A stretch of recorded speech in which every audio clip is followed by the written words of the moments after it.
really excited about this episode of Always Be Connecting, as on my little journey to learn how to connect better with people, the big topic that comes up is listening. And when you start investigating listening, you realise how deep a topic it really is. And two great books that I've read in the last couple of months have given some ideas, and I'm really excited to be able to talk to the two authors today. And we have got Oscar Trimboli, who wrote How to Listen, and we've got Professor Nick Enfield, who wrote Language versus Reality. Thank you so much for coming on. Really appreciate it. And have you guys haven't met before? No, that's right. Not yet. And so we've got a professor of linguistics and an expert at listening. Well, I wouldn't call myself an expert, but other people might.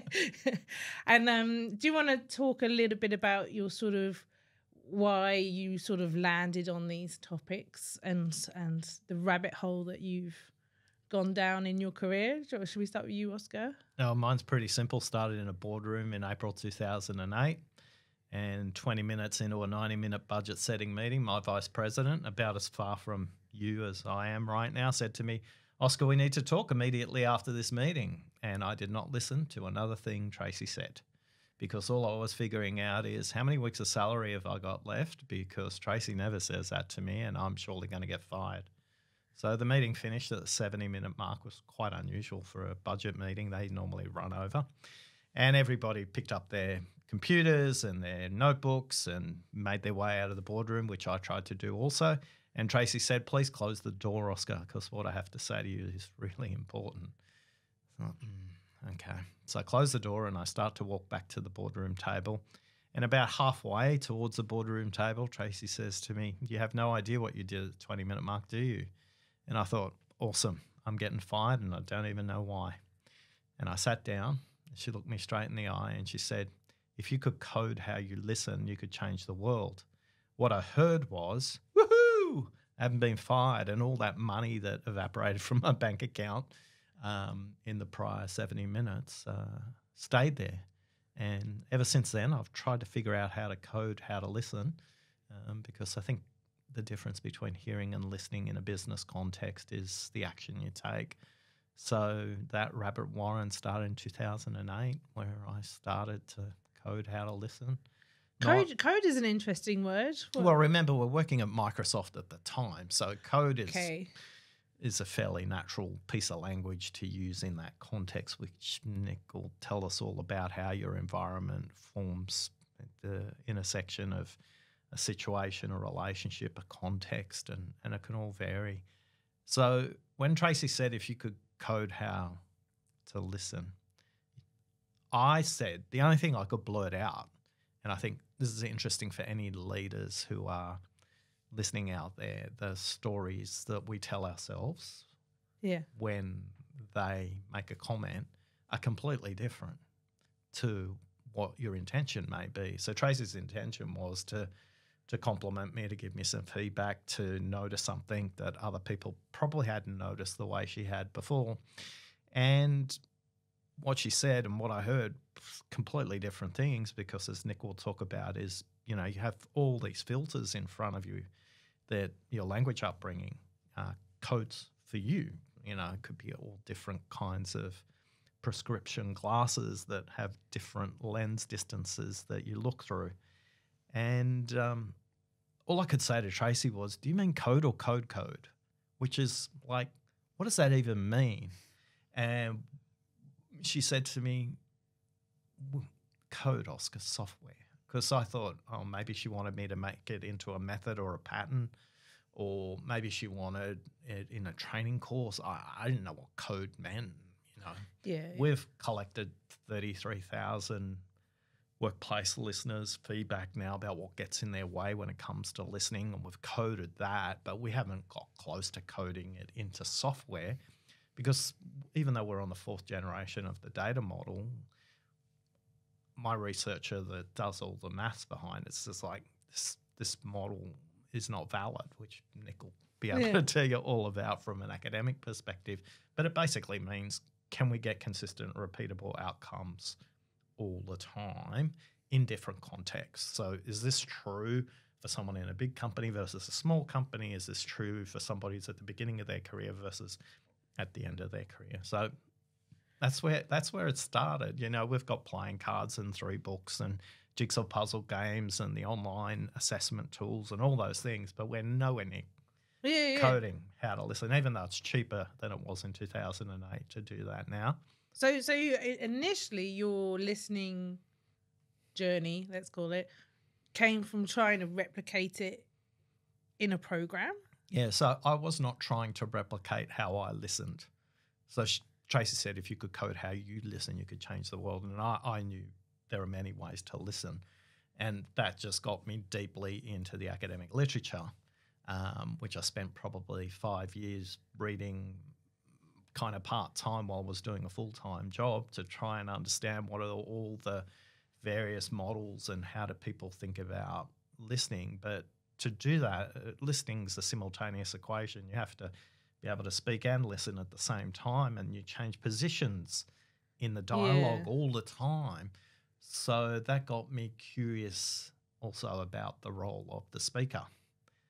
And there's a huge difference in your speaking speed and your thinking speed and what you blurt out the first time. Like I said, code or code.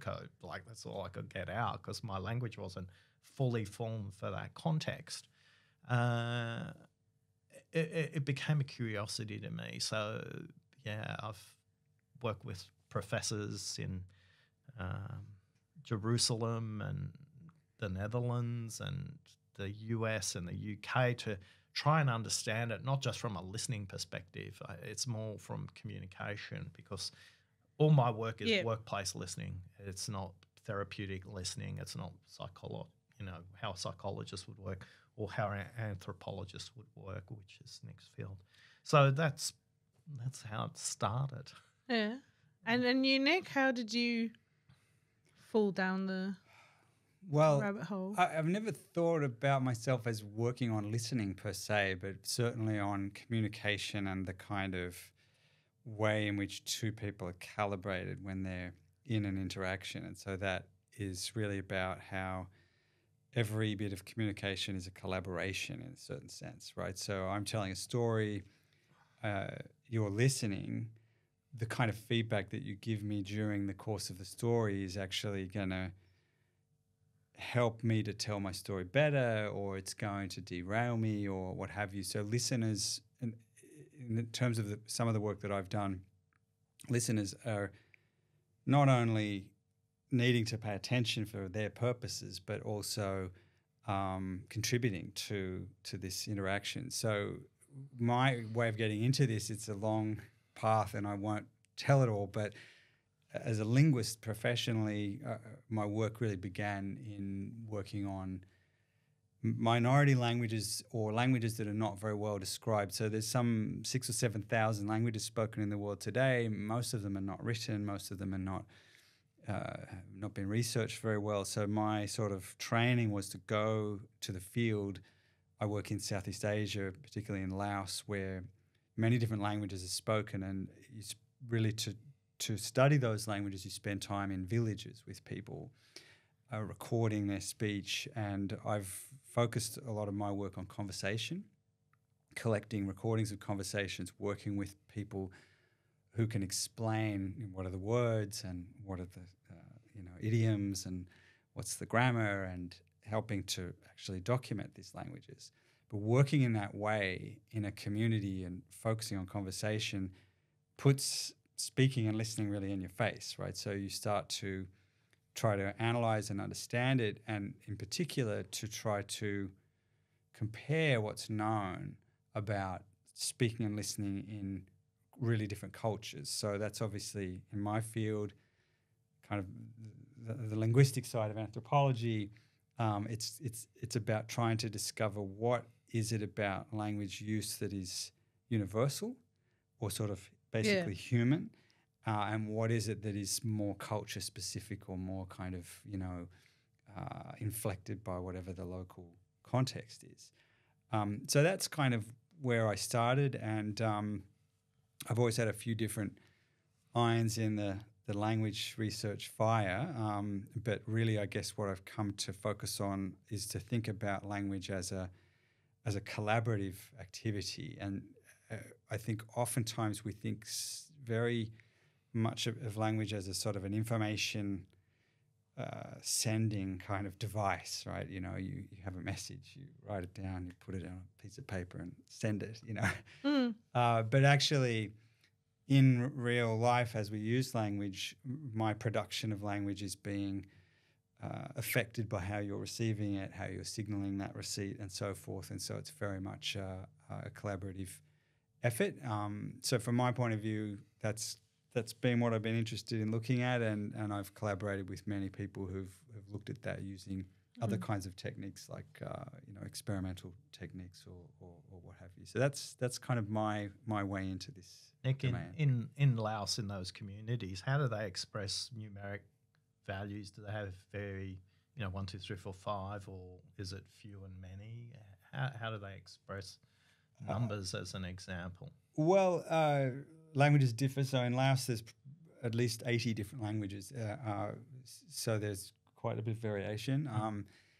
Lao language itself has a number system very similar to English in that you can count any highly specific number, and that's typical of languages with, that where you have money and you have, education systems and so forth. And I think in Laos more generally, the systems would look quite recognisable. I think perhaps you're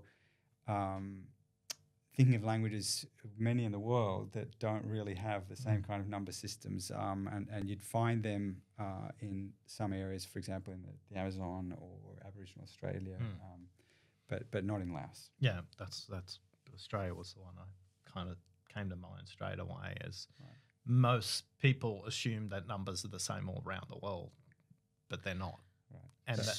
And that blows most people's minds straight away. Yeah. Well, that's interesting because in your book you talk about, because you think maths would be what you describe as brute reality. And just to sort of rewind here a little bit, we've got what you talk about in your book is that there's a brute reality, and that's what you can't deny. And then the speaker, whoever is talking about that brute reality, is inevitably going to put some kind of spin. They can never recreate the reality. Maybe they abbreviate it, maybe they've got biases and things like that. And then it goes to the person who's hearing it, and then the person's perception or what they gain from it. So a two-way conversation actually turns into a four-way part. So like where mathematics you would think would be, because there are units, but maybe base 10 came from the fact that we've got 10 fingers. So like, how many variations are there? So just tell us a little bit more about the sort of the first part of that, like the brute reality to how you interpret that into language. Yeah, so a brute reality is, as you said, atoms essentially put together in different ways, and we can't really change brute reality by other than molding it with technology and those kinds of things. We're subject to it, and our understanding of the world around us is very, very partial. It's a small fraction. There's many bands of light and sound we cannot access. Most of reality is out of our view anyway. That section of reality that's sort of could be in our view, we pay very little attention to most of it. And the reason is, coming to your question, the reason is because what really matters with language and local traditions like number systems or any other technologies is what are we coordinating around as people? What is the task that we're trying to perform together here? So don't forget, with language is not the same as thought. You can think anything you want, but having words and having linguistic kind of conventions is something that we're using in public. And using it in public means that we are coordinating, we're aligning with other people around some task, for example, or some common goal. So with number systems, it's true that, there's a kind of, let's say, a mathematical reality all around us in some abstract sense. But if we don't need it, if we don't need to coordinate around it, I mean, we need it because we're subject to physical forces and so on, but you don't need to talk about maths to know how to walk down the street or avoid an obstacle, right? Even though you could describe it mathematically. So languages only really develop those kinds of systems when it matters to the community members to coordinate around those things. And so we have education systems and we have specific training that requires mathematical language, so we develop it. In another world, another environment, another culture, we have other things that we coordinate around and don't see those kinds of systems evolving in local languages. So when people choose the language to describe those situations, what are some things that can confuse or create biases or I think there's really not quite send the right message that you want? So I guess there's a few levels. One is whatever language you happen to speak will actually set the terms for what you can say, right? So you inherit your own language from your ancestors, essentially. And the things that they've developed language to talk about, you don't get to choose what they are. I don't get to choose what words mean because we're in a kind of a conventional setting. So a lot of my choices are already made for me. Then I can work within that, right? So right now I can produce sentences using the English language. And after that, we're really engaging in what I think we would often refer to as audience design. I take into account what I think I take into account any common ground we might have. So we might be old friends and we can take into account a lot of common knowledge, or we may have just met and I can't tap into those things. So really, to my mind, at a sort of very general level, it's audience design is really a key principle that when you're in the moment, okay, I don't get to choose what English is like, but I do get to choose what my next sentence is going to be. So we have some creativity and we have some constraints, and that's what we're working with. And if I don't think about the audience, which is really anticipating listening, if I don't anticipate the listener in some sense to help me design my language best, then we both are disadvantaged by that. So how does that come across to the audience? Well, you think about it in a workplace context. Yeah. As why it's crucial that if you don't know an audience you're stepping into, so imagine you're presenting an idea to a senior executive. Maybe you've never met them or you have had rare interactions with them. A lot of people may be nervous. Their speech might be a little shaky, because it's formed by the environment around them, but the person who's the host of the meeting, maybe the more senior person, can create an environment where that's not the case. They may use levity, they may use humour, they may seek to find some common ground around what happened on the weekend. How do you feel about that? But this is the critical nature of stories, because people won't make sense of data all the time. So you could walk into that executive presentation and show a pie chart and some data points, and will they take the meaning you're intending from that? Probably not. If you wrap it up in a customer story, it's easier for that executive to contextualize. They won't take necessarily the same meaning from what you said, but the expression of the idea through a story creates an environment where we can start from a common place rather than debating, well, I'm not sure those numbers are accurate, or those numbers are now out of date, or those numbers were true but our competitors have changed. But the universality of a customer story is the brutal truth. We can't change the customer. So my encouragement for a lot of the boards and execs I work with is, if you don't know the audience, lead with the story, land with the data. But if you know the audience and they're highly rational, maybe they're an engineering culture, maybe they're actuarial culture. Maybe they're a heavily policy-driven culture. Well, then you start with the data and then you build a story around that. But you have to know the audience. Yeah. If you don't, my strong encouragement is story first and data second, because that will help to contextualize it through what we share. And in that example that we talk about is we share the customer outcome, we share the voter outcome, we share the citizen's outcome, we share the student outcome. It's got to be described through something that's abstract from us, yet it's still related to us. So typically a customer, a student, a citizen, a voter, all those kinds of contexts are high enough that we can have a shared meaning around it. Then we can land in all the data we want as long as it makes sense in the story. So do you think that those things that you're doing, adding levity and storytelling and those sort of techniques, are to avoid an adverse reaction from the listener? So the listener is less likely to have a perception of what you're saying that, I don't know, they're disgruntled by what you've said, or they're thinking about what you've said later and angry about something. Are these sort of techniques to avoid that situation, do you think? Well, we can't avoid the situation. The situation is the brutal truth. That's just what's happening in that moment. But it's like the safety belt for the conversation. We don't get into a car without putting a belt on. There are some things you can create in the environment to signal a shared process.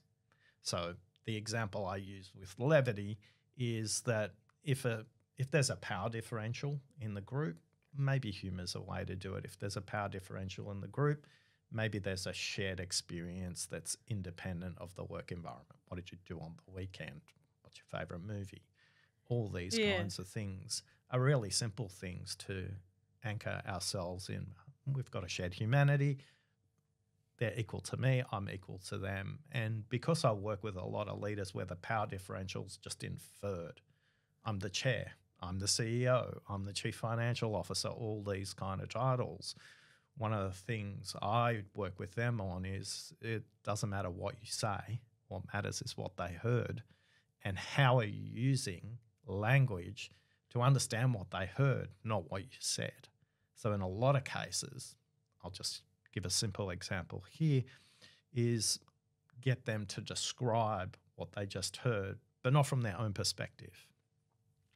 So I'll say to them, get them to summarize that from the customer's perspective. Get them to summarize that from their manager's perspective. Get them to summarize that from the perspective of a 5-year-old, if you want to simplify the idea, for example. So in this case, I could say to you, if you were going to describe this to one of your daughters that you mentioned earlier on, how would you even describe the conversation we're having right now, Lindsay? Might take me a hot minute to figure it out, yeah. But that is the point, that you can pause, you can distill, you can make sense. Yeah. These are all layers that people... A lot of stories. People are not anticipating in their leadership communication, that what's transmitted is not what's received, because there are all these filters. Could be our educational filter, could be our life experience filter, could be something that happened to me before I walked into the meeting as a filter. Until we understand what they heard, communication hasn't really taken place, because we're dealing with this abstraction that right now, I don't know what's going on in your head, right? Yeah. You do, I don't. And then we've got Nick and we've got Grace and then we've got the people who are actually listening right now. So for many of us, just that simple noticing how they express the idea may not be how it's been received. If I'm conscious of that, I can use a range of linguistic techniques that Nick is an expert in. But for me, it's really simple. It's like, just get them to just, hey, how would you summarize this in one sentence? Yeah. And all of a sudden they go, And the minute they go, you realize they're processing it in a different way. Rather than processing it as part of the conversation, they're going into a reflective, or for some people, they may be going into a reflexive state where they're thinking about their thinking. Yeah. That's a higher state of cognition. So how am I thinking about this conversation right now? I could be just processing what's going on here, but a higher state of thinking is what's the audience making out of this that's actually listening to it, because they're present in this conversation, but we're not conscious of it in our dialogue right now. So there's a couple of things there. So interesting about the sort of like boiling the thought down, because I watched the New Zealand director who's married to Rita Ora, whose name eludes me. He says that when he writes a script, he puts it in a drawer and he comes back to it a year later and tries to write it from memory and like condenses it, so he removes all the fluff, so to speak. And I think it was in one of your books as well. Was it like about sort of like condensing thoughts? Was that in your book, Nick? Did you talk about that? Well, I mean, there's a general, perhaps, I'm not sure if I use the word condense, but certainly one theme is that anything that we do try to convey in language is a fraction. So you can think of it as a very condensed form of anything that we're really trying to think. And so there's this bottleneck with language that, you know, we've got this massively rich amount of thought. We know where we want to go with something, and then we have to go through this quite inefficient kind of conduit, which is, you know, the speech channel, and that means that we have very limited sort of bandwidth, as it were, and therefore we're relying on the listener to then not just receive what we're sort of sending them, to use that metaphor, but they're expanding it back. So it's a bit like, you know, having the ingredients and then sort of freezing them down to some little powder, and then, you know, add water at the other end, and you hope that the result is sort of reconstituted. So the way we do that is that we can't just rely on people to kind of reconstitute what we've been thinking at one end exactly as we intended it. So because it takes so much work. So what we really need to do when we're anticipating the listener's task is to give them some guidance so that they kind of know where to go with it. So I was thinking about your question earlier in relation to stories. So very often what you find in storytelling, in just among friends and so on, social interaction, we tell little anecdotes, what happened on the weekend, what happened at work, whatever. And typically what we do when we launch one of those stories is that we give a sense of, is this going to be something funny that happened? Is this going to be something like sad, or you know, is this going to be something that I'm mad about? So once I've launched my story, like, oh, I'll tell you something, you know, incredibly cute that happened at the warehouse last night. As soon as I've done that, you as a listener, you know you're going to be waiting for a while to hear me set up the story well. I was locking up and et cetera, et cetera. And if you didn't listen to the way I launched that, where I said something incredibly cute, you don't know what you're looking for. And then you don't know how to respond at the end when I get to the punchline, right? Or if this is a funny thing, you better be looking for the funny thing if you're going to respond at the right time. And so that's like, between friends, we expect an appropriate response that kind of shows that we're aligned. In a more business context, similar, when you're giving information to whoever it is, given the power dynamic, given the task, whatever it is, people need to know, of all the millions of things that I could be pulling out of what you're saying here, what am I looking for? And you know, and so that, to my mind, I think in terms of, you know, how we launch stories and jokes and so on, what we're really doing is helping the listener to look for something, track. When it comes, they know that's it. And I think with your anecdote earlier on, that was part of the problem. Oh, I need to talk to you at the end of the meeting.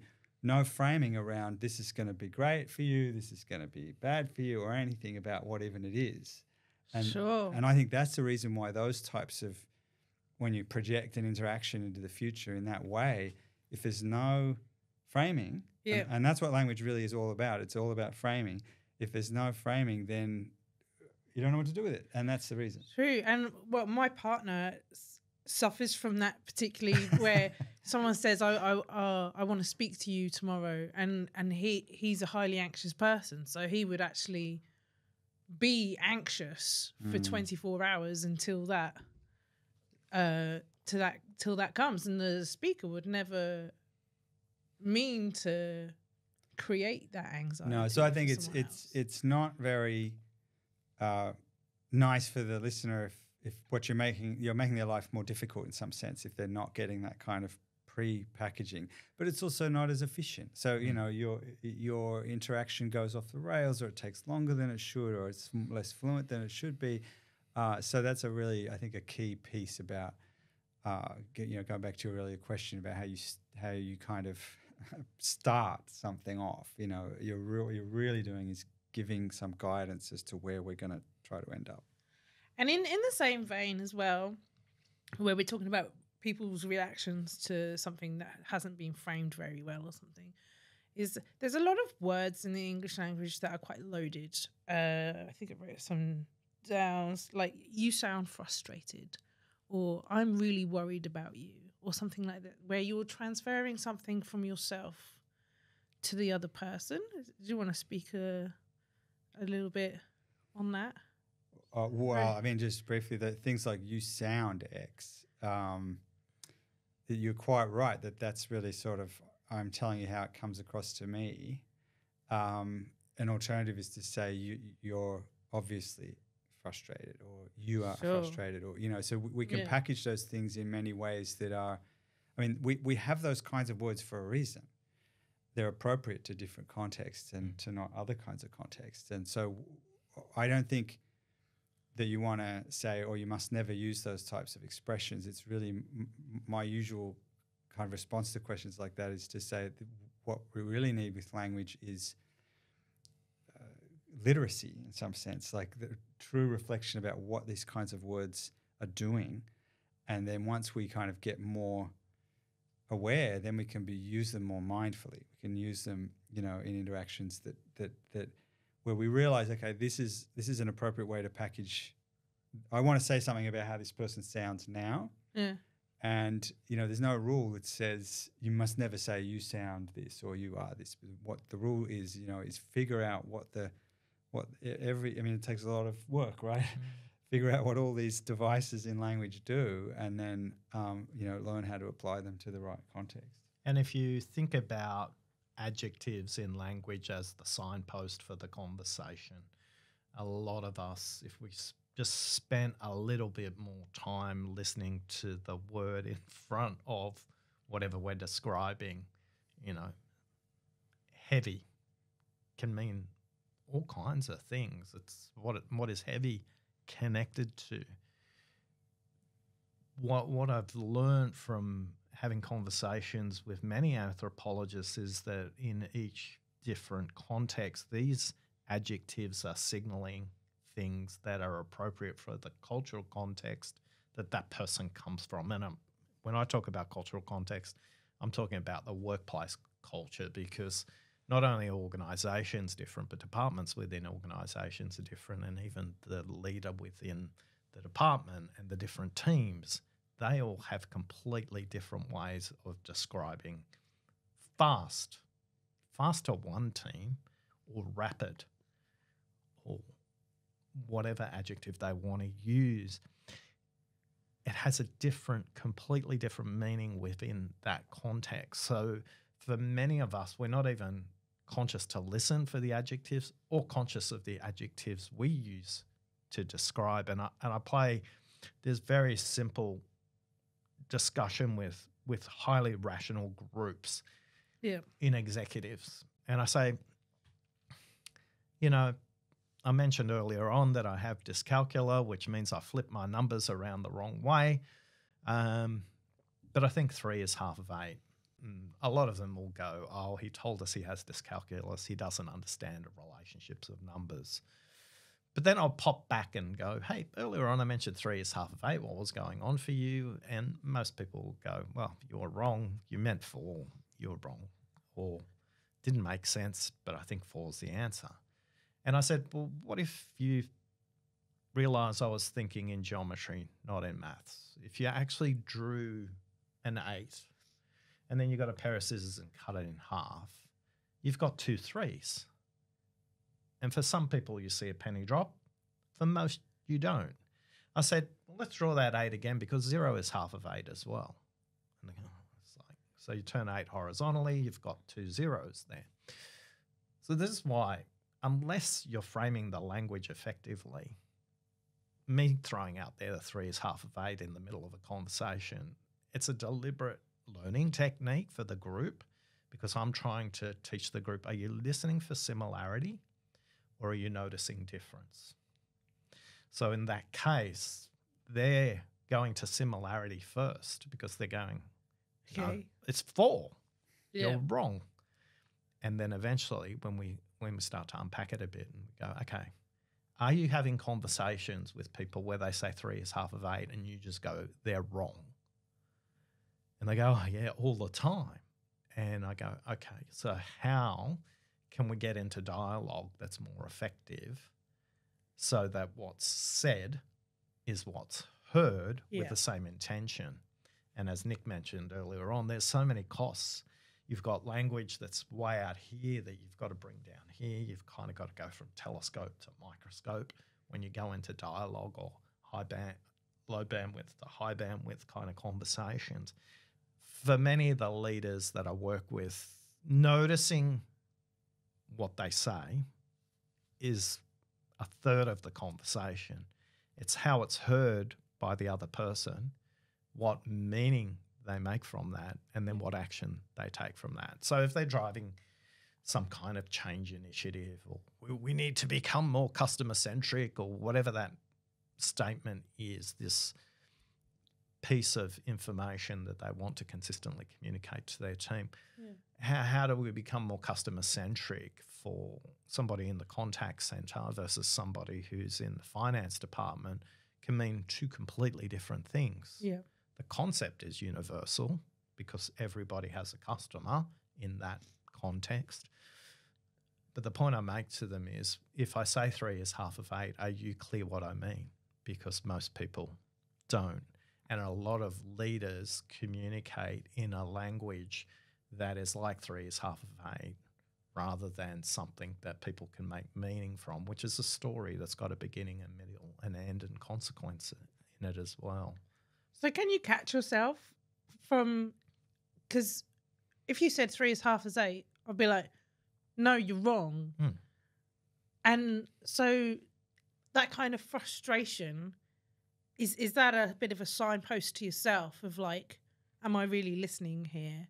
Can you be, or because in improvisation, you have to accept whatever is being said in front of you. So do we learn from that to accept things more, to be able to like look at something that is possibly down the road of 3 actually being half of 8? Yeah, well, Harvard's got about 21 million people have completed this implicit bias assessment. It's on their website. You can go and do it yourself. And the point of 3 is half of 8 is that 92% of the population is coded to listen for similarity. I need to connect to that with something that I've had a similar experience with and is true to me. Not brutal truth, but my truth, right? 8% of people can process, okay, that's different. I'm curious about that. Let me finish hearing what they're about to say. The most leaders, where the innovation happens is in the 8%. Where breakthroughs in process design and corporations are going to take place is in the 8%. Those people that aren't on the train, that aren't part of the culture, usually are reflecting back into the culture differences. And because we're trying to drive similarity through culture, we're just going to keep doing what we're doing. So the point of the 3 is half of 8 story is how well are your systems, your process, the way you collect information in your system set up for listening to similarity and difference. Because if you think about market research as an example, market research is there to divide cohorts of similarity. Yet most of the time when we're looking for breakthroughs, it's going to happen in the difference. So this is what leads to conflict when you're not listening for differences. And when you're listening for similarities, sorry. Are there language devices that also lead to conflict? So that's sort of like the listening side of things, when you don't want to hear what they've said or accept what they've said. What is there a flip of that with language that results in conflict situations? Well, I think one mechanism in language that's really important here is what happens in the flow of everyday conversation. So we've been talking about sort of examples where, let's say I'm giving a presentation or something, and there's an audience who's listening, and I say something that is confusing to them or seems wrong, like 3 is half of 8. Well, let's just ask what would happen in just an everyday interaction, like you and I just having a conversation at the breakfast table. I say something that kind of sets off a little alarm bell in your head that goes, wait, that didn't make sense. Well, we have this incredible set of mechanisms of what we call repair, conversational repair, where I go, what? Huh? And Okay. then what I do is immediately give you then the opportunity to repeat what you said or clarify or restate what you said. So a project that I've been involved with for many years is looking at how this works across languages, and it's very robust across languages, even though other things vary enormously across languages. No matter where you go, humans in conversation, every approximately minute and a half, somebody will make one of these repair kind of requests. So what was that? Huh? And that is an on-the-spot mechanism for actually avoiding those conflicts, because if you've got a conversation and we're going this direction, you misinterpret or you take something from what I'm saying and you don't have an opportunity to deal with it there and then. 2 minutes passes and now we're in these two completely different places, right? So in the kind of natural environment of informal conversation, we don't usually let it get to that state, because we've got the chance to check. What do you mean? What do you mean 3 is half of 8? That's not right. And then you can explain it right there and then. And in lots of more formal contexts, we don't get the opportunity to come in. We don't get the opportunity to put up a hand and say, what? There are costs. So there's this sort of balance of the cost of interrupting or the cost of checking what was meant versus, how much benefit am I going to get from this? Well, maybe they just thought, oh, he misspoke or whatever. Let's just let it go. It's amplified in written communication, whether that's WhatsApp, SMS, emails. Yeah, I was going to say email. That's where a lot of right. miscommunication goes. If you write an email that long and you take Nick's example where this huge divergence takes place, the divergence stops because I just stop reading the email halfway through because it's not making sense to me and I don't have these ways to check in. So, if you are going to write a very long email, don't just keep it short and keep it to a thought at a time and build from there. But worse still, just pick up the phone and ring the person, because you're likely to be more effective in the dialogue because you've got those checkpoints. And that really points to what I was saying earlier about the collaborative nature of language. So you're never merely speaking and you're never merely listening. As a speaker, you're trying to anticipate, you're trying to guide the other person, and so you have to think, well, what would it mean to be a listener to this? And as a listener, you're trying to put in the work to figure out what, and both sides have got this kind of cost-benefit trade-off. They're trying not to, and no one wants to do too much work. We need it to be smooth.